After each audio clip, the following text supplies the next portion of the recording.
Mateus, o anjo Gabriel anunciando a vinda do Messias. Você vai ver o anjo Gabriel anunciando a Zacarias que João Batista iria preparar o caminho.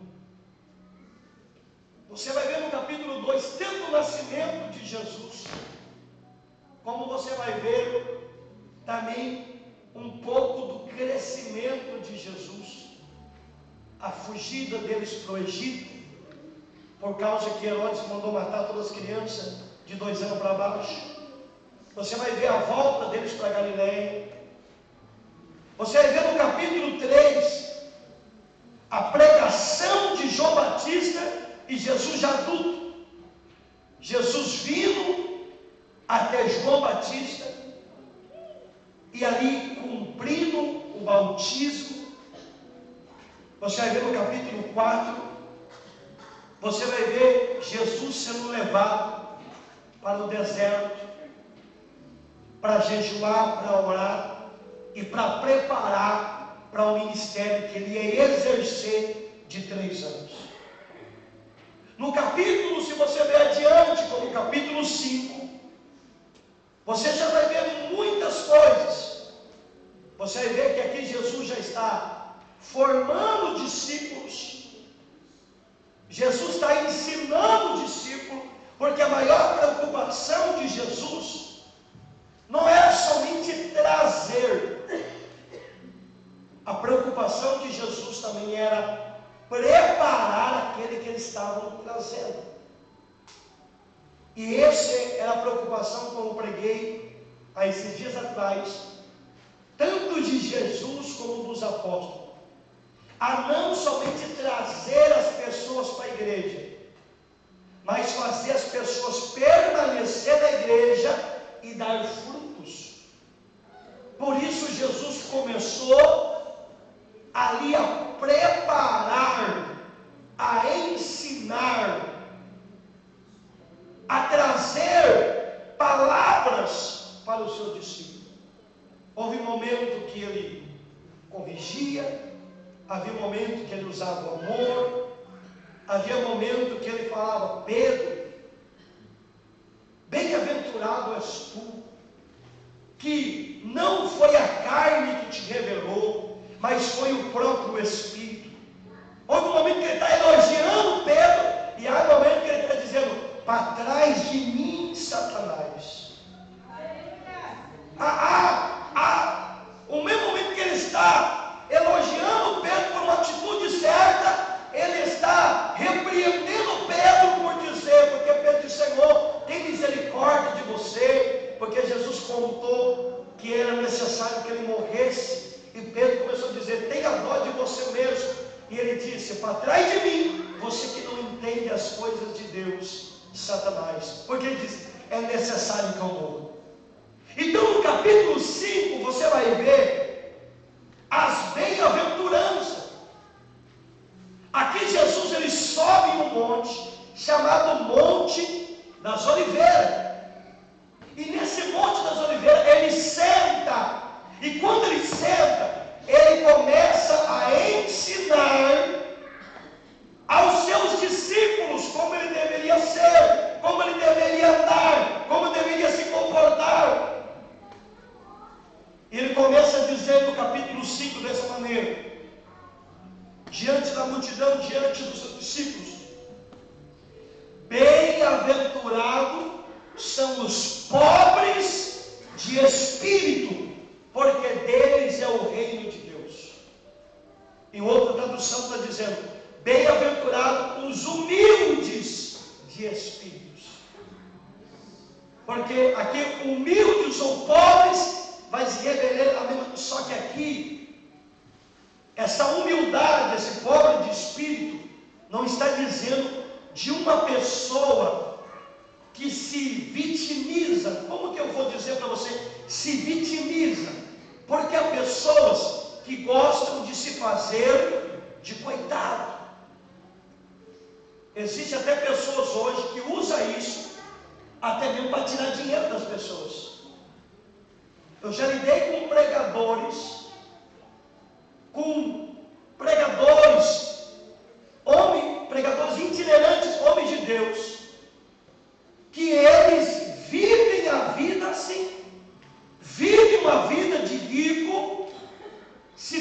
fazendo que não tem nada, se fazendo de coitado, se fazendo que está passando necessidade, se fazendo que está passando luto, porque para mim eu tenho uma coisa: homem de Deus de verdade não precisa se vitimizar e fazer de coitado para ninguém. Quando eu cheguei no Paraguai, eu passei muita luta.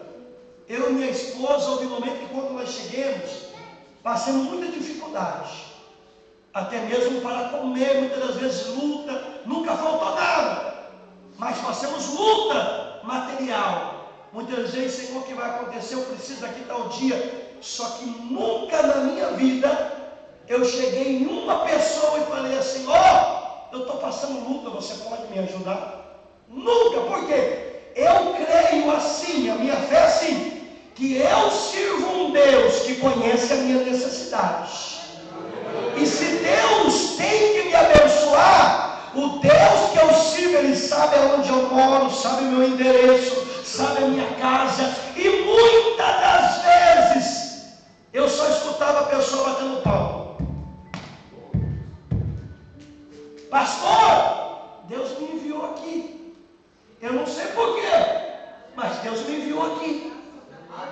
Quando a pessoa saía, eu só dobrava o joelho e dizia: o Senhor é fiel e não se esquece daquilo que te serve. Mas há pessoas, escute algo, que ele se aproveita, escute algo e guarde no seu coração.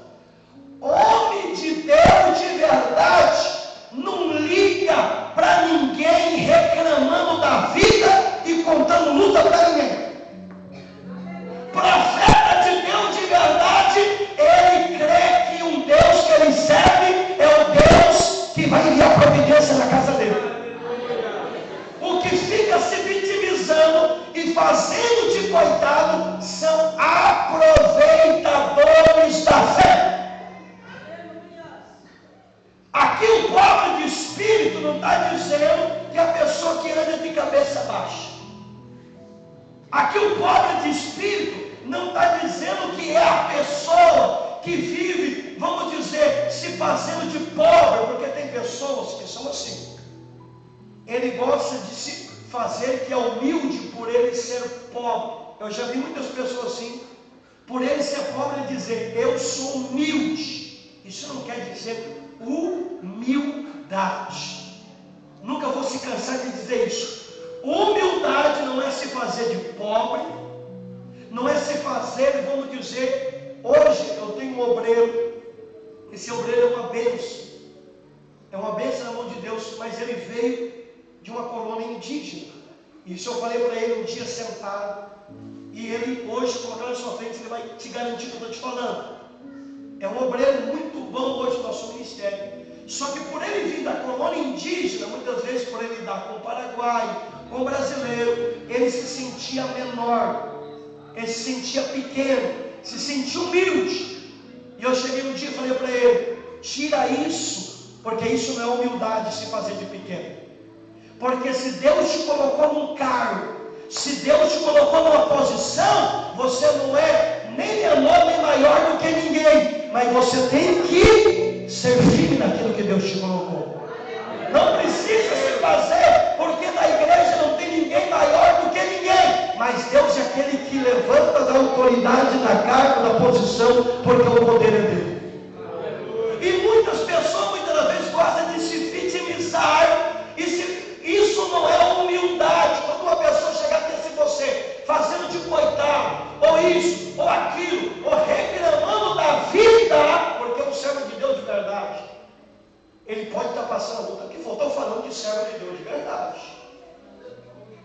O servo de Deus, ele pode estar passando a luta que for. Você vai cumprimentar ele: como é que está, irmão, as coisas? Graças a Deus está tudo bem. Graças a Deus, Deus é fiel. Ele pode estar passando necessidade, ele pode estar passando luta, ele pode estar passando prova, mas você vai saber como que Deus é maravilhoso. Mas agora, quem não é de verdade, ele já vai começar, e muitas das vezes você pode pegar um eu esqueci uma palavra meio difícil, estanotário, aqueles que exploram as pessoas. Você pode pegar um estanotário e ele pode tirar o teu último tostão. Ah, coitadinho do irmão, a coitadinha da irmã, a coitadinha do pastor, a coitadinha do evangelista, a coitadinha do presbítero, a coitadinha do diácono, a coitadinho não, nós não pode ter nada, mas o nosso Deus é grande e Ele diz que chamou os pobres para ser rico na fé. Então, uma pessoa, quando ele se faz isso não é humildade, que ele não se aproveitar da fé, ainda mais quando ele sabe que tem uma pessoa na igreja, ou tem um empresário, ou tem alguém que tem condição na igreja, aí que ele vai chorar mais bonito ainda. Quem entendeu, diga glória a Deus. O aproveitador, quando sabe que tem uma pessoa que tem condição, vai chegar, irmão, eu já lidei com pessoa, estou dizendo para você, de chegar, oh meu Deus, como a vida é difícil, meu Deus, eu não sei o que eu vou fazer amanhã. Eu estou aqui. Quem está entendendo aqui, levante as mãos. Irmãos, eu fui investigar a vida da pessoa. A pessoa está mais rico que eu não sei o que. Quem está entendendo aqui, levante as mãos, diga glória a Deus. Por isso que homem de Deus não fica reclamando para ninguém. Homem de Deus, ele sabe de uma coisa: se foi Deus que me colocou na obra, se foi Deus que me chamou, se é Deus que tem um ministério na minha vida, eu posso comer farinha pura aqui. Deus sabe a minha necessidade. Ele vai fazer como fez com Elias, vai enviar o povo, vai enviar carne, vai enviar providência, ele vai enviar poder com essa necessidade. Quem quer assim, levante as mãos e diga glória a Deus. O que é ser pobre de espírito que Jesus está dizendo? São aqueles que reconhecem que sem Deus eles não são nada. Ser pobre de espírito, a pessoa pode ser a pessoa mais rica que for, o mais milionário que for, só que independente que ele tem carro importado, que ele tem helicóptero, que ele tem avião, que ele tem tudo, ele vai dizer: sem Deus eu não sou ninguém. Eu posso ter tudo isso aqui, mas se não for a misericórdia de Deus, eu não sou nada, eu não tenho nada. É aquela pessoa que tem tudo, mas todo dia está dobrando o joelho e dizendo: Senhor, se o Senhor não for na minha vida, nem de manhã eu acordo. Se o Senhor não for na minha vida, nem levantar para andar eu não ando. Se o Senhor não for na minha vida, eu não chego a lugar nenhum. Isso é ser pobre de espírito. É uma pessoa que, independente da posição que ele esteja, independente se Deus colocou ele lá em cima, mas ele vai dobrar o seu joelho, ele vai colocar o rosto no pó, no barro, e vai dizer: eu estou aqui, Senhor, porque eu sei que sem ti eu não sou ninguém, eu não chego a lugar nenhum. Isso é ser pobre. Eu já lidei com pessoas assim, com pessoas que têm muita condição de chegar no meio do monte, no meio do mar, colocar a cara no chão e dizer assim: ó Senhor, eu não sou nada, eu sou o seu humilde servo, cumpra em mim a sua vontade. Só que já lidei com pessoas também que não tinha muita coisa, mas tinha medo até de sujar a unha. Quem está entendendo? Diga glória a Deus. Quer dizer, pobre de espírito é diferente, aquele que ele sabe que tem a necessidade de buscar a Deus. É aquela pessoa que ele vai colocar Deus em primeiro lugar. Deus pode prosperar ele, pode abençoar ele, pode colocar lá em cima, mas ele vai dizer: não, hoje é terça-feira, hoje é dia de ir para a igreja. Não, hoje é sexta-feira, hoje é sábado, hoje é domingo, hoje é dia de reconhecer que sem Deus eu não sou nada. Sabe quem vem na igreja? Sabe que quem vem na igreja? São os pobres de espírito. Quem não é pobre de espírito não vem na igreja. Quem não é humilde de espírito não vem. Por quê? Porque ele pensa que é ele que pode, é ele que sabe, ele que tem a sabedoria, ele quer isso, ele quer isso. Como um dia eu contei aqui, vou contar novamente. Como um dia eu estava em frente a Manuel, minha esposa entrou no mercado, e eu vi um rapaz entregando um folheto de evangélico. E eu vi que o cara era meio fazendeiro, saiu da caminhonete, com chapéu na cabeça, e a pessoa foi entregar um folheto para ele. E disse: olha, recebe um folheto de Deus. Ele disse: vai eu não trabalhar para ver se Deus vai me ajudar. Falou bem assim na cara do rapaz que estava entregando o folheto. É claro que nós temos que trabalhar, isso eu não sou contra. Só que para nós trabalhar, primeiro Deus tem que nos dar saúde. Porque se Deus não dá a saúde, nem da cama nós não levanta, nem acordar nós não acorda. E tem muitas pessoas que é assim. Muitas vezes, por ter algo, por ter condição, por ter sabedoria, ele diz: sou eu que posso, sou eu que sei. São pessoas que não são pobres de espírito. E esses, Jesus está dizendo, esses não vão herdar o reino do céu. Mas bem-aventurado quem são pobres de espírito. São aqueles que reconhecem que precisa de Deus, que necessita de Deus. Vamos ver se tem alguém aqui dessa forma. Se tem, levanta a mão no céu e glorifica o nome de Jesus.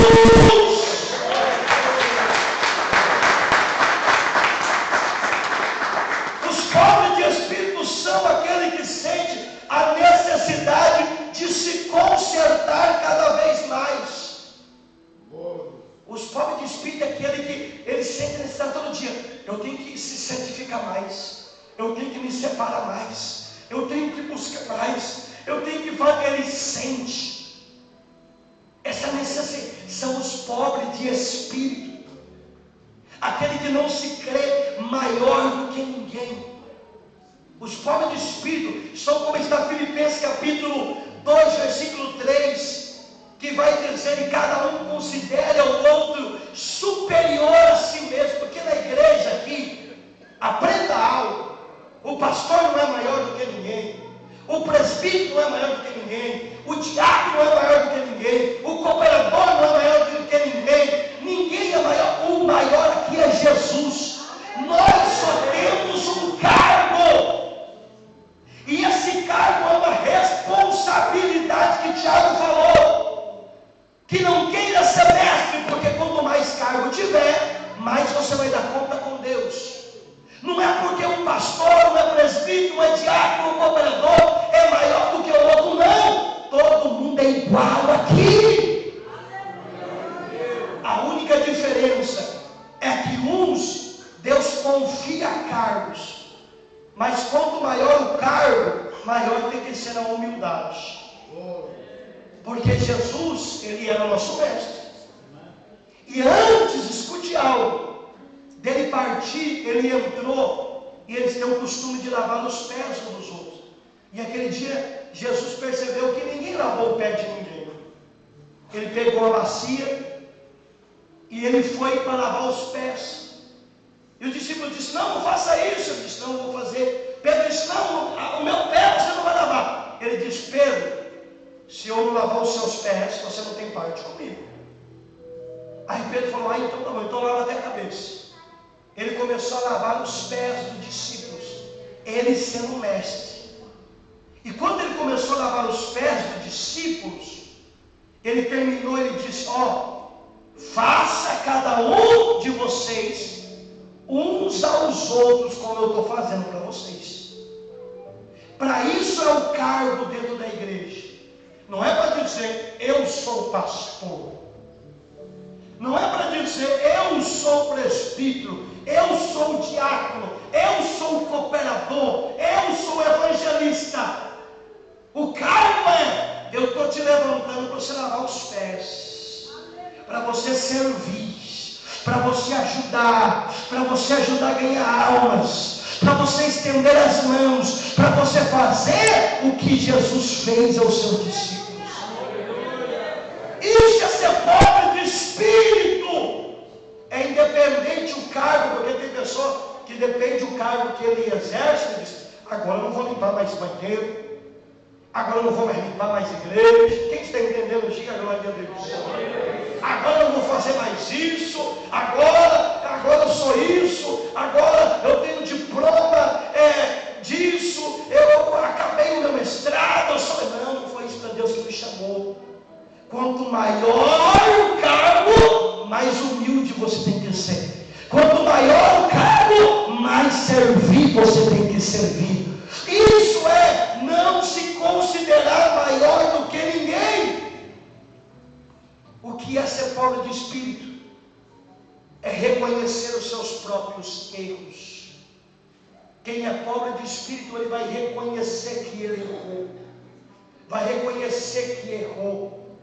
Aquele que não é pobre de espírito, ele não reconhece o erro. Ele não tem essa capacidade. Ela não tem essa capacidade de dizer: eu errei, eu falhei, eu cometi isso, eu fiz isso. Não tem essa capacidade, porque não é humilde para isso. Mas agora, quem é humilde é diferente. Quem é humilde, ele vai dizer: não, eu errei. Por isso que tem muito casamento acabando. Por quê? Porque o esposo, ele erra e não tem a capacidade de reconhecer que errou.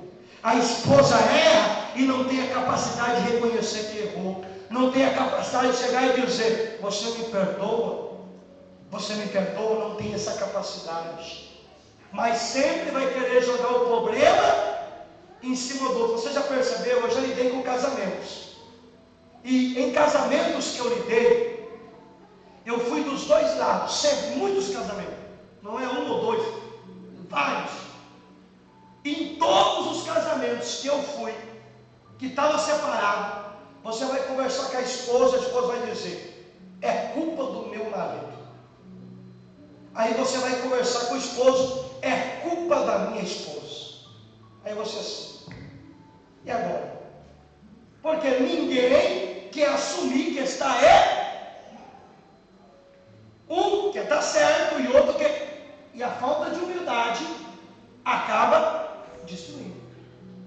Mas quando um é humilde, abaixa a cabeça e diz: não, eu errei, e eu vou melhorar a partir de hoje. Eu errei, eu vou ser diferente. Deus restaura, quebra corrente, traz vitória, traz bênção, traz prosperidade. E aí o casamento se torna uma bênção, porque há humildade.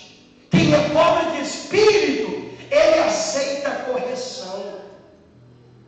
Jesus falou: se você for pobre de espírito, falou para os discípulos, vocês vão crescer. Porque quem não aceita a correção não cresce. Vai ficar pulando de trabalho em trabalho, de igreja em igreja, de lugar em lugar. Por quê? Porque o orgulho não deixa. O patrão vai falar algo, ele já, como diz aí fora, uma linguagem fora, já empina a carroça e já pula para cá. O pastor falou uma coisa, a mesma coisa, porque não aceita que está errado. Mas agora quem é humilde, se um líder chega para ele, porque eu aprendi isso na minha vida, eu não sabia disso, mas eu aprendi isso, que um dos segredos da honra é você respeitar a liderança, seja qual ela for, seja o governo, seja quem for. Ora por eles. Fala mal não, ora, pede a Deus. Mas agora, se você fala mal da liderança, seja no trabalho, seja na igreja, se você não respeitar a liderança, você sempre vai ter problema. Por isso que o Romano diz, para respeitar a autoridade, porque não é em vão que o ministro está uma espada na mão, para agir com todos aqueles que não respeitam a liderança. E muitas pessoas não são honradas porque não respeitam a liderança. O patrão fala uma coisa, o pastor fala uma coisa, o outro fala uma coisa, ele vai contra a liderança. E automaticamente não aceita a correção. Não é humilde para aceitar. E isso acaba trazendo para ele, prejudicando ele. E Jesus diz: se vocês for pobres, se vocês for humildes de espíritos, esses vão herdar o reino dos céus. Por isso que Jesus traz a aventura dizendo: bem-aventurados os humildes, bem-aventurados os que choram. Quem são aqui aqueles que choram? Aqueles que sentem a necessidade do arrependimento. Aqui, isso que eu estou dizendo aqui para você é espiritual. Não está dizendo assim, aquele que chora, vamos dizer, porque está acontecendo algo aqui, brigou.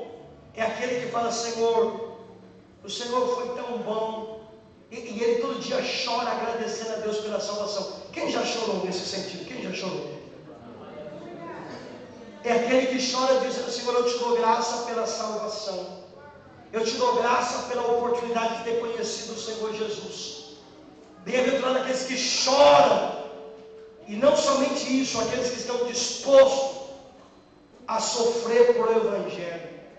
Aquele que chora pelo Evangelho, por sofrer por o Evangelho. Muitos hoje já não fazem mais isso. Não estão dispostos mais isso. Porque a Bíblia diz desta forma, bem-aventurados são aqueles que por amor ao Senhor aqui na terra sofrem. Só que hoje muitos já não se preocupam mais com isso. E hoje o que as pessoas não querem é sofrer pelo Evangelho. Isso entristece muito o meu coração. E se entristece o meu coração, quanto mais o de Deus. De ver almas morrendo, almas necessitadas, o diabo destruindo pessoas.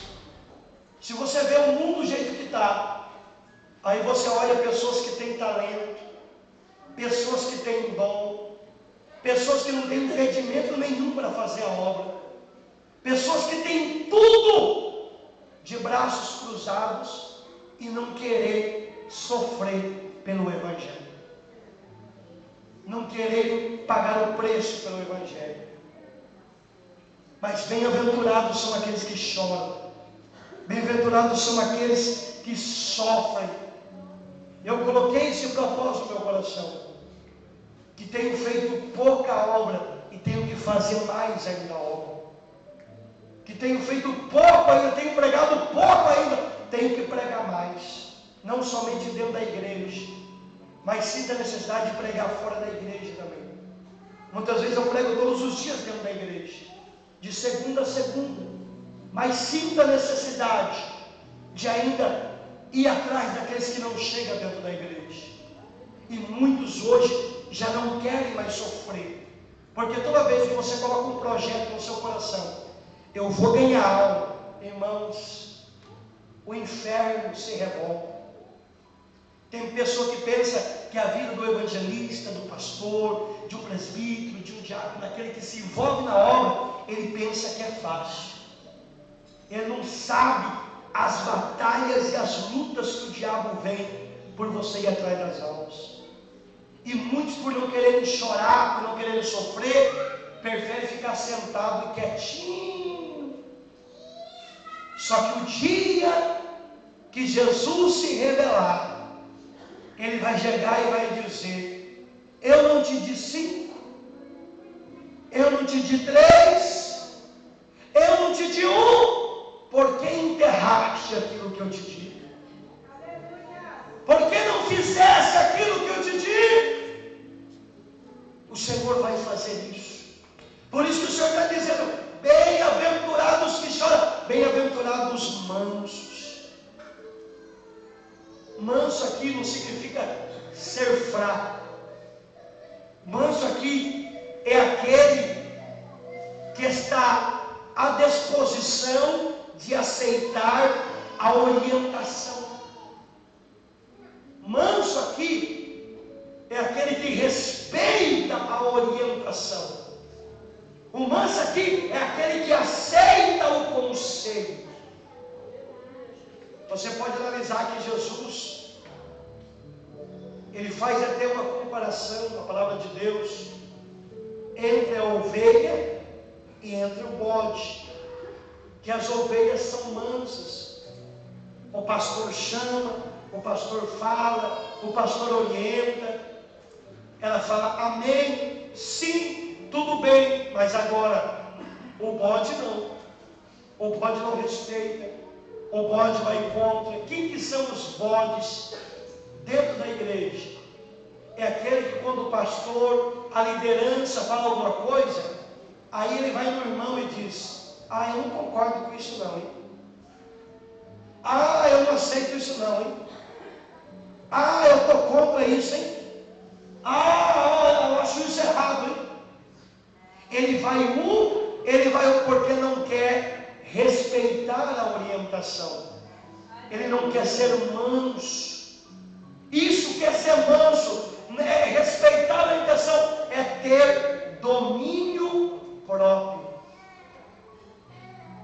É aquela pessoa que o inimigo vai vir e vai, vamos colocar que você está aqui tranquilo, e de repente vem o inimigo com uma pessoa e começa a falar. Quem é manso, ele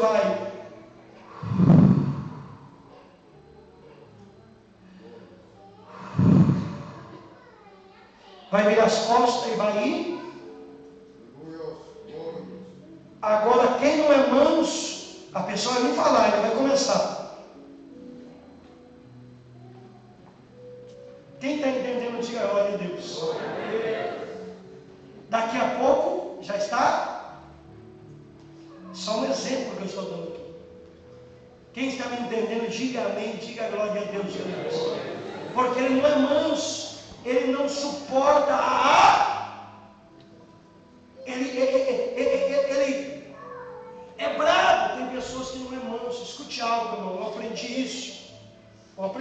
Nós que temos crente temos que ter domínio próprio. Vamos dizer que eu tive um problema lá em casa, você teve um problema na sua casa, você teve um problema no seu trabalho, você é obreiro, diácono, presbítero da igreja. Aí você chega aqui na igreja, talvez está cheio de problema lá, mas você tem que entender que as pessoas aqui dentro não têm culpa do seu problema lá. Tem pessoas que muitas das vezes brigam em casa, tem problema no trabalho, tem problema coisa. Ele chega com a cara brava e quer descontar no irmão, quer descontar na irmã. Começa a dar patada, começa a dar coisa em todo mundo que está na igreja. Faltar com respeito com todo mundo que tem dentro da igreja.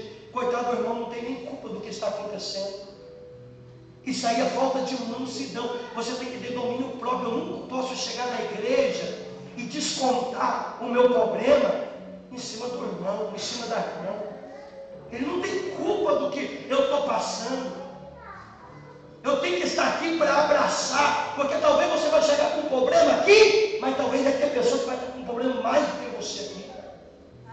E talvez vai ter pessoas aqui que a única coisa que ele quer, quando você chega aqui, é que você lhe dê um abraço e dizer: seja bem-vindo, que Deus te abençoe, que ele se sinta bem, acolhido, recebido, porque senão a pessoa vai dizer: eu fui lá na igreja, eu fui lá na Jesus e a salvação, eu fui para escutar uma palavra, para acalmar o meu coração, eu fui para receber um abraço das irmãs, dos irmãos. O que eu escutei foi uma afronta, fui mal recebido, nunca mais eu vou voltar na igreja. Aí o que acontece? A igreja se passa por ruim, por causa de nós que não tivemos a mansidão e não tiver o domínio próprio. Talvez o pastor não está nem sabendo de nada. E muitas vezes o pastor fala: nossa, mas aquela pessoa não veio mais. Nossa, mas aquela pessoa não veio mais. O que aconteceu?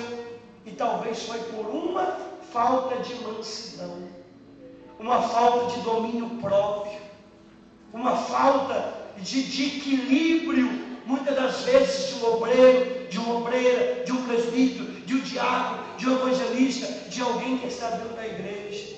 Por isso que Jesus falou que nós temos que ser irmãos, nós temos que ser diferentes. Você que trabalha com negócio, maltrata alguém lá no seu negócio para ver se alguém vai voltar lá. Maltrata alguém no seu trabalho para ver se alguém vai voltar lá. Você que trabalha com loja, você que trabalha com mercado, o que for, trata mal alguém, não tenha domínio próprio lá, e você vai ver se alguém vai voltar mais lá. Não vai voltar. Por isso nós temos que ter mansidão. Nós temos que ter o quê? Domínio próprio. Por isso que Jesus está dizendo aqui que nós temos que ter essa mansidão, esse domínio próprio, a humildade de reconhecer a autoridade. Isso é mansidão. É a humildade de reconhecer quando Deus coloca autoridade. É confiar na justiça de Deus. Isso é mansidão. Porque tem pessoa que não é manso, qualquer coisa ele diz: eu vou tirar satisfação com aquela gente. Eu vou tirar satisfação com aquele. Não, eu vou falar na cara dele. Vou falar na cara dela. Quem está entendendo, diga amém. Não, ele pisou no meu pé, deixa ele comigo. Eu vou resolver esse negócio, mas é essa semana mesmo. Quem não é manso é desse jeito, ele explode. Mas agora, quem é manso, ele confia na justiça de Deus. Senhor, está nas tuas mãos. Tu vai pelejar por mim, tu vai agir, eu não vou fazer nada. Está nas suas mãos, deixa o Senhor trabalhar. E aí você vai ver Deus trabalhar em favor da sua mansidão. Porque toda vez que você coloca a mão, Deus tira dele. Mas quando escute algo, você tira a sua, a mão de Deus peleja por você. Quem pode bater palmas para o Senhor Jesus? Isso é que Jesus disse, já termina essa mensagem. Os que têm fome de justiça, quem que são esses? Esses que têm o desejo de encontrar a aprovação de Deus. Quem são esses? É aqueles que têm o desejo de encontrar a aprovação de Deus. Eles têm o desejo no seu coração: eu quero melhorar, eu quero ser mais usado, eu quero que Deus me honre. Ele vai cada vez querer crescer. É sede de justiça, é fome da palavra, de conhecer. Irmãos, como é gostoso você conhecer isso aqui, Quem tem sede e fome da justiça de Deus, ele quer tirar revelações daqui. Aqui tem revelação tremenda. Ele tem desejo. Por isso que o diabo hoje ele diz: eu tenho que tirar essa fome, esse desejo, e eu tenho que distrair eles com outra coisa. Não que seja pecado, mas o diabo está usando o celular para distrair os crentes. Se eu distraio eles aqui, eles não têm fome e não têm justiça. Além de antigamente, quando ainda não tinha tanto isso aqui, como as pessoas tinham revelação profunda através disso aqui. Mas você percebeu que depois que inventou isso aqui, não que seja pecado, mas isso aqui distraiu o povo. Muitas vezes o lugar da pessoa está de madrugada orando, jejuando, buscando, ele está intertido. Talvez é algo que não é pecado, mas está intertido. Passou 1 hora, 2 horas, 3 horas, 4 horas, e Deus tirou aquela fome e aquele desejo de justiça. E por isso que hoje as pessoas não têm mais fé. Por quê, pastor? Porque a fé vem por ouvir e ouvir a palavra de Deus. E por isso que a pessoa, e quando a pessoa não tem mais fé, ele não tem mais desejo de fazer a obra. Quando a pessoa não tem mais fé, ele não ora mais. Quando a pessoa não tem mais fé, ele não jejua mais. Quando não tem mais fé, ele não dá mais valor à palavra. Quando ele não tem mais fé, eles já não são mais dedicados.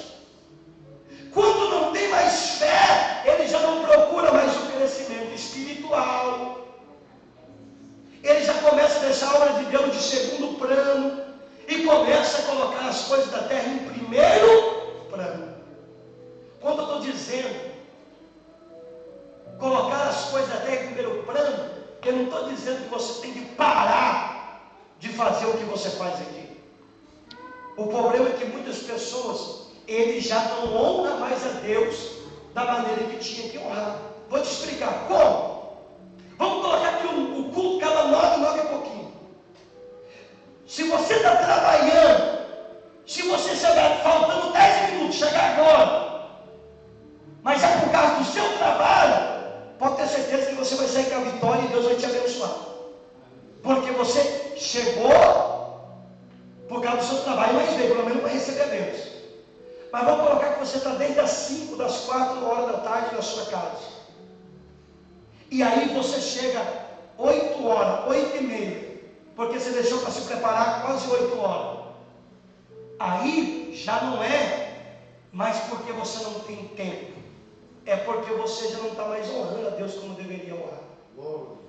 Porque você tinha a oportunidade, você tinha um momento para chegar mais cedo, para acompanhar a palavra. Você chegou porque você não quis.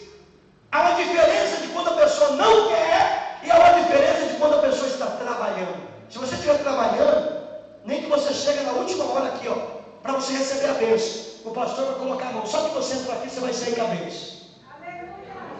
Mas agora, se você ficar na tua casa desde as 5 e só chegar na hora para colocar a mão, aí Deus vai dizer, aí ele não está tendo compromisso comigo. Quem está entendendo, diga glória a Deus. Isso, muitos já não têm mais essa fome de justiça e por isso já não crescem. Por isso Jesus falou, bem-aventurados são essas pessoas que são dedicados. Hoje, irmão, quem é dedicado, quem se esforça, quem faz a obra, ele ainda passa por loucos. Você sabia disso? Hoje quem ama a obra de Deus e peleja e vai para lá, para cá, ele se passa como louco. As pessoas têm capaz de dizer, você está doido, você não vai aguentar não. Ei, quanta pessoa já falou para mim isso aí? Você não vai aguentar não, hein? Ó, mais 5 anos você vai parar, ó, mais 3 anos você vai parar, ó, você não vai aguentar não. É passado por louco, mas eu falo, enquanto Deus me dá força, eu vou dar o melhor de mim. Enquanto Deus fazer eu permanecer de pé, eu vou dar o melhor de mim aqui na terra. Por quê? Porque foi para isso que Deus nos chamou. Mas por que muito desanima? Você vai ficar doente. Se é para ficar doente por causa da obra de Deus, eu vou ficar doente. Você vai morrer. Se é para morrer por causa da obra de Deus, eu vou morrer. Se é para fazer, se é para a obra de Deus, amém. Porque pelo menos eu vou morrer, pelo menos eu vou passar por isso, mas teve um propósito, foi pela obra de Deus. Melhor eu morrer fazendo a obra de Deus, ficar doente fazendo a obra de Deus, ficar velho mais rápido fazendo a obra de Deus, do que trabalhando muitas vezes no mundo que não vai ter recompensa. Pelo menos na obra eu sei que quando eu morrer, Jesus diz, eis que venho e o meu galardão está comigo para dar a cada um segundo sua obra. Aleluia. Por isso, bem-aventurados são os misericordiosos. Já termino essa mensagem, não quero trabalhar com os irmãos. É aqueles que têm o amor dentro do seu coração ao próximo. Os misericordiosos é quando aqueles que precisam de ajuda, eles estão dispostos a estender as mãos, disposto a lhe ajudar, disposto a lhe dar uma segunda oportunidade. Você sabia que através da sua misericórdia alguém pode se levantar? Através da tua misericórdia alguém pode mudar de vida. Sabia que talvez tenha esposa que, se você for misericordioso com o seu filho, com o seu esposo, não importa se ele errou, se ele pecou, se ele falhou, mas se você for misericordioso com ele, perdoar ele, você sabia que ele pode se levantar novamente e ficar firme na presença de Deus? A esposa, meu pai, sabia que se você for misericordioso com ela, lhe perdoar, independente do que aconteceu, ajuda ela, você sabia que ela pode se levantar e vocês podem servir a Deus junto e aquela pessoa pode se salvar? Isso é misericórdia. Misericórdia é lhe dar uma segunda, terceira, quarta, quinta, sexta, sétima, oitava, novena e vai indo oportunidade. Isso é ser misericórdia, é acreditar na mudança das pessoas. Sabe por que hoje as igrejas, muitas das vezes, elas não mudam? Porque muitas das vezes as pessoas não acreditam na mudança das pessoas. Vamos colocar que chega um ladrão na igreja, eles não creem que o ladrão vai mudar, não tem misericórdia. Chega um drogado na igreja, ele não crê que o drogado vai mudar, ele não crê na misericórdia. Quando nós abrimos a nossa igreja, por nós ajudar muitas pessoas que estavam na droga, no crime, muito, chegaram até me chamar de pastor traficante. Chegaram até a falar que eu estava fazendo lavagem de dinheiro, que eu era isso, era aquilo, era aquilo, era aquilo. Por quê? Porque eles não acreditam que Deus pode mudar as pessoas. Não acredita que Deus pode transformar e libertar as pessoas. E eu falei, isso é a igreja, lá está cheio mesmo. A ex-traficante, ex-drogado, ex-viciado, ex-isso está cheio, porque é para isso que Jesus chamou a igreja. Para misericórdia, para alcançar aqueles que estão precisando. Para alcançar aqueles que estão precisando. Aqui não é lugar de santos. Se a pessoa acha que é muito santo, então tem que pedir para Deus arrebatar ele, fazer como Enoque, fazer como Elias. Aqui é lugar de pecador, aqui é lugar mesmo que dos traficantes vêm, dos drogados vêm, daquele que está na prostituição, daquele que está no mundo do pecado. Aqui é o lugar deles, porque Jesus tem a libertação, tem a mudança e tem a misericórdia para eles. É para isso esse lugar. Quem está entendendo, diga glória a Deus e aleluia. Então muitos hoje não têm mais misericórdia, não acreditam na mudança das pessoas. Eu acredito. Se as pessoas não acreditam, eu acredito que Deus pode mudar as pessoas. Não só acredito, como eu tenho visto. E nós temos bautizado muitas pessoas que Deus tirou das drogas, tirou dos vícios, tirou do crime, tirou. Se eu for deixar um testemunho um dia aqui só para as pessoas contar da onde Deus tirou eles, eu tenho certeza que só hoje aqui vai ter bastante pessoas que vai testemunhar da onde Deus tirou eles. Por quê? Porque Deus teve de misericórdia. Quem está entendendo, diga glória a Deus. São puros de coração, bem-aventurados que são puros. Aqui é tremendo. O que são puros de coração? São aqueles que não guardam raiva, não guardam rancor, não tem maldade, pensamentos maus, não tem cobiça, nem egoísmo, nem orgulho, sim, não tem malícia nem inveja. Quem são puros de coração? Irmão, como eu gosto e como é maravilhoso você ver uma pessoa. Você vê uma pessoa que, vamos colocar que eles teve uma discussãozinha aqui hoje. Tem uma discussãozinha aqui hoje, é discussãozinha aqui hoje. Mas amanhã